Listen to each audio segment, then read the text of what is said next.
আজকে বৃহস্পতিবার, তো ঠাকুরকে ফুল টুল দিয়ে সাজিয়ে পুজো করলাম। আমের পল্লব ঘটে দিয়ে ফুল দিয়ে মাকে চরণে দিয়ে সমস্ত দিয়ে মিষ্টি জল দিলাম, দিয়ে মাকে পুজো করলাম। মা লক্ষ্মীকে বললাম যেন সব ভালো থাকে, সবাই সুস্থ থাকে। তো এইভাবেই পুজো আমি করি, প্রতিদিন এইভাবেই পুজো করি। তবে আজকে তো মা লক্ষ্মীবার, সেই জন্য মিষ্টি দিয়ে পুজো করলাম। তো এবার 7টা বাজিয়ে দেবো, হয়ে গেল পুজো। এবার আমি রান্নার দিকে যাব। আজকে খুব দেরি হয়ে গেছে পুজো করতে, অনেকটা বেলা হয়ে গেছে। সেই জন্য আজকে আর কোনো জলখাবারের কোনো ব্যাপার করবো না, ইচ্ছা নেই জলখাবার। দেখা যাক, এবার রান্নার দিকে যাব। দেখো আজকে করছি কড়াইয়ের চাল, মানে বিউলির চাল। আমরা খুব ভালোবাসি। মৌরি ফোড়ন দিয়ে দিলাম,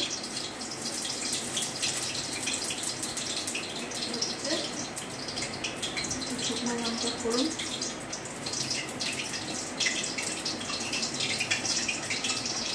হিং দেয় কিন্তু আমি হিং দেবো না, আজকে আদা মৌরি বাটা দিয়ে করবো।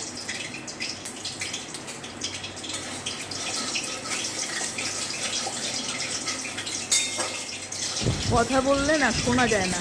আজকে কড়াইয়ের ডাল করছি আদা মুড়ি বাটা দিয়ে, হিং দিয়ে করি না আমি, ওই জন্য আদা মুড়ি বাটা দিয়ে কড়াইয়ের ডাল করবো।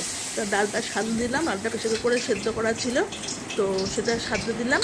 আর ওইদিকে করছি আলু ভাজা আর বেগুন ভাজা করছি। আর তারপরে আদা মুড়ি বেটে রেখে দিয়েছি, তো এটা ফুটলে তখন আদা মুড়ি বাটাটা দিয়ে দেবো। দিয়ে ডালটা সাঁততে ফেললাম, এবার ডালটা হয়ে গেলে আদা মুড়ি বাটাটা দিয়ে দেবো, দিয়ে ডালটা নামিয়ে ফেলবো। আর ওদিকে আলু বেগুন ভাজা করছি। আজকে বৃহস্পতিবার তো ভীষণ দেরি হয়ে গেছে, সেই জন্য তাড়াহুড়ো করে সব রান্না করতে হচ্ছে।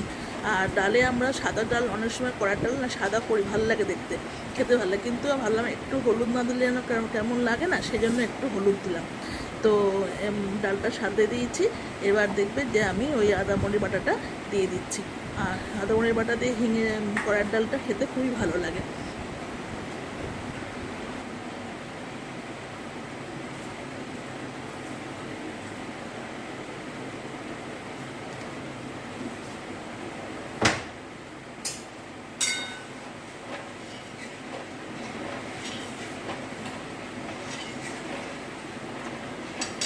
আর এদিকটা করছি আলু ভাজা, আলু ভাজা বেগুন ভাজা।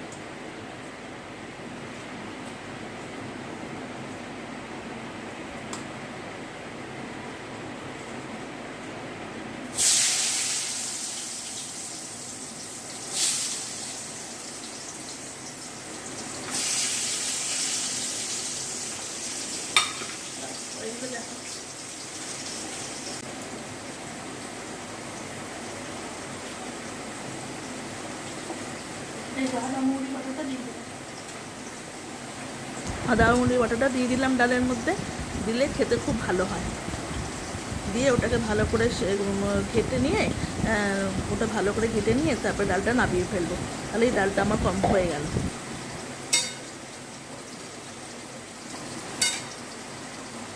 আদা মুড়ি বাটা দিয়ে বিউলির ডাল।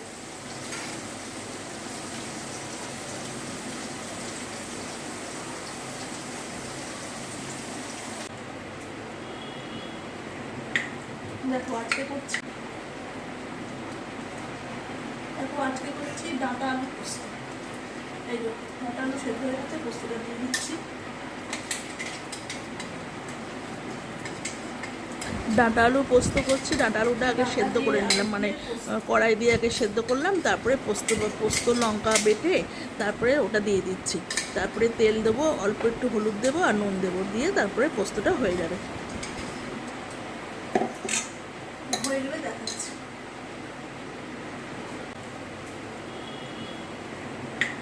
দেখো আজকে করছি আর মাছের ঝাল করে।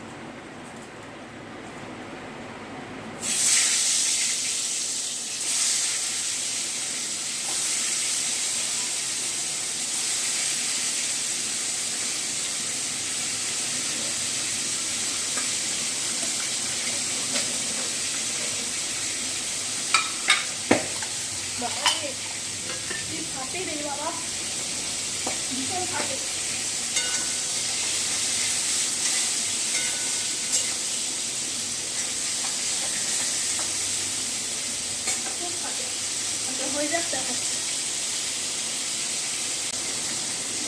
সবই হয়ে গেল, ভাত বসিয়ে দিয়েছি, আর মাছটা হয়ে গেলে ভাত আর মাছ দেখে নেব, ঠিক আছে।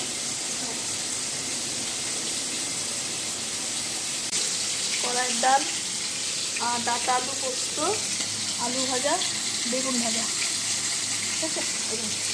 এই হচ্ছে, আর মাছটা আর ভাতটা হচ্ছে, হয়ে গেলে তারপরে দেখাবো।